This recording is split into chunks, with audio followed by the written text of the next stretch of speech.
Right now you're looking at a Nokia factory in Finland. This is where button phones were made long before anyone cared about touchscreen iPhones.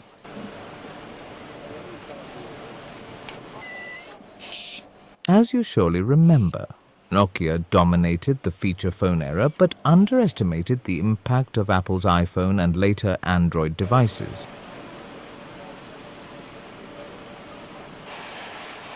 This Finnish town Salo used to be Nokia's main place for assembling phones. Nokia had produced mobiles there since 1981, and a new plant opened in June 1995. By that time, about 1,200 people worked there, and phones were exported to 70 countries.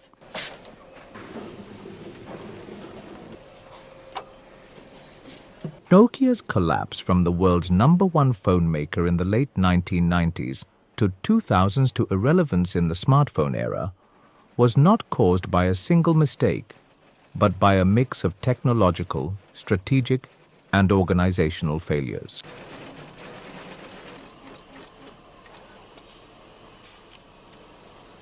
Around 5,000 employees in the early 2000s worked here. Many were highly skilled technicians, not just line workers.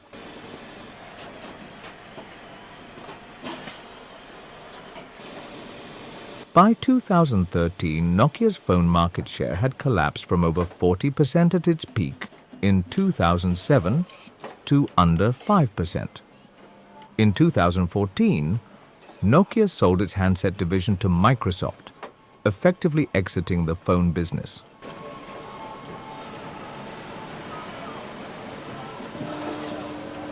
Nokia's 1990s upswing had brought macro effects in Finland.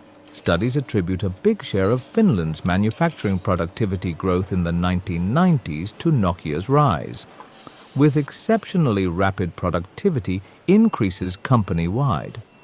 This context helps explain the rapid factory scaling at Salo during the decade.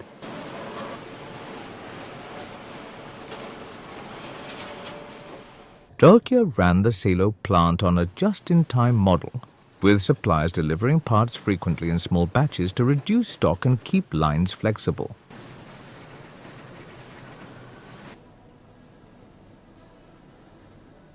First electronic components, chips, displays, batteries, plastics were sourced globally, but many came from nearby suppliers in Finland.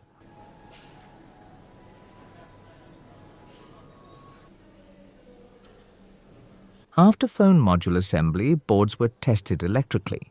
Workers and robots then combined boards with displays, keyboards, antennas, microphones, and speakers into modules. The process was semi-automated. Machines handled precision, humans handled final placement and quality adjustments.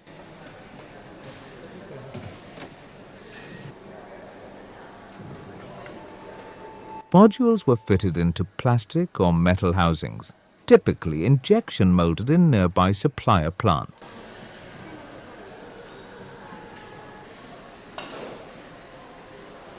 Assembly lines were designed for flexibility. The same line could be retooled quickly to switch models since Nokia had dozens of product variants.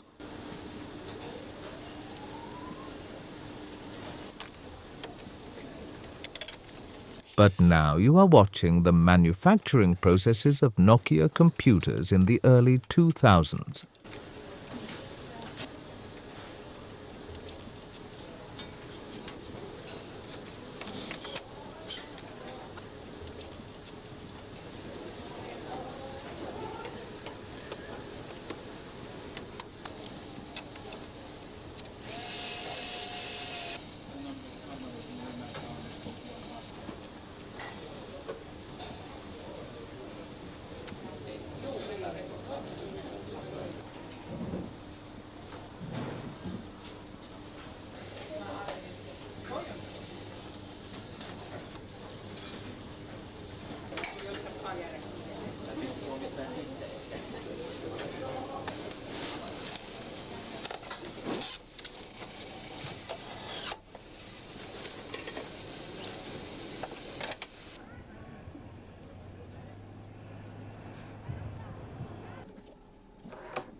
a legtetején van egy igazi sátortetős ház, igaz? Egy ilyen világosabb, és az alatt.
Tá lá.